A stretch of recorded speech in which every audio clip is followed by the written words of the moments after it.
Here's Robert Kiyosaki. Hello, Robert Kiyosaki, the Rich Dad Radio Show, the good news and bad news about money.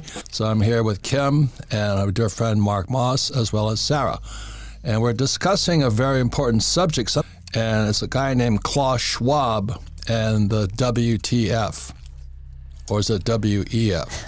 I think it should be WTF. So let's talk about what is WEF anyway. There's a cool website by a couple buddies I have. It's called WTFhappened in1971.com. Right, that's a good one. You've seen that, right? No. Okay, so I agree. All it is just a bunch of charts. So it's a web page, WTF happened 1971, and all it is charts. And it shows since 1971 what's happened with the income inequality, the obesity rate, the incarceration rate, the divorce rate, the medium income, debt levels, everything since 1971. Why since 1971? It's the year we got off the gold standard. So you can see, it's 100 charts that show what the WTF happened in 1971, and you can see it's just like crazy. When was the World Economic Forum founded? 1971. Oh, wow. What? Is that true? WTF happened in 1971. Wow. Should we be worried about the WEF and our own government push to disseminate our farming?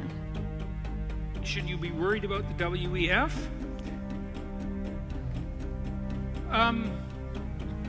I suppose to some degree it depends on what else you have to be worried about. There is so much of significance going on in the world that totally dominates the media cycle.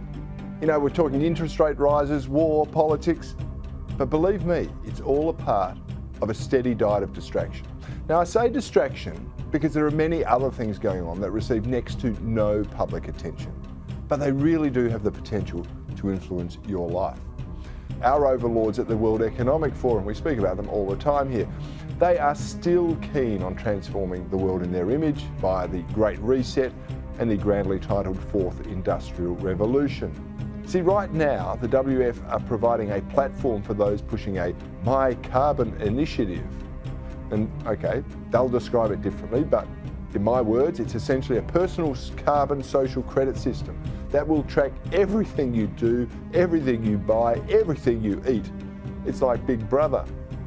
And they're also boasting about their fourth industrial revolution. It's making progress, apparently.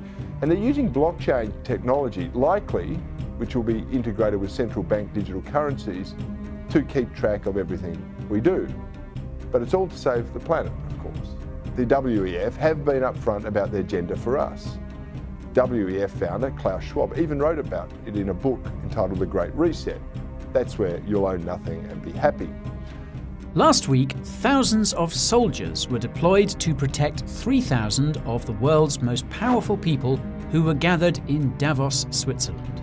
They were there for the World Economic Forum's annual conference to discuss the future of the planet, without input from us plebs, of course. The event featured dozens of discussions which revealed what the elites are planning for 2023.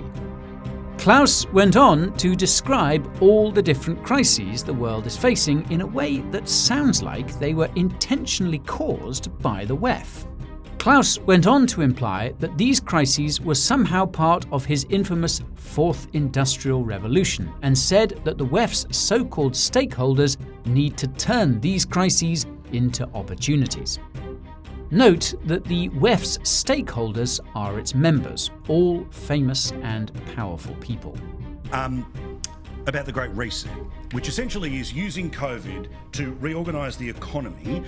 They sound great, but if you actually delve into what they stand for and what the agenda is, they're very, very sinister. But they love the power that COVID has given them, the ability to tell people to shut down small businesses and to transfer the wealth across to their mates and all the rest of it. They love this, and they're determined. They tell us, not us, they tell us that they want to see the same measures used for climate change. By now, I'm sure you have heard some of these taglines.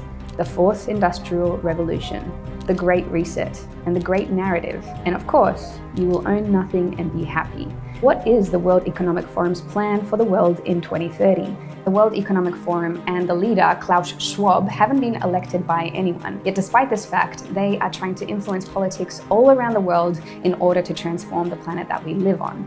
Absolute control. The control of people by tracking their every move. The control of a society by locking down its access to money and the things they need to survive.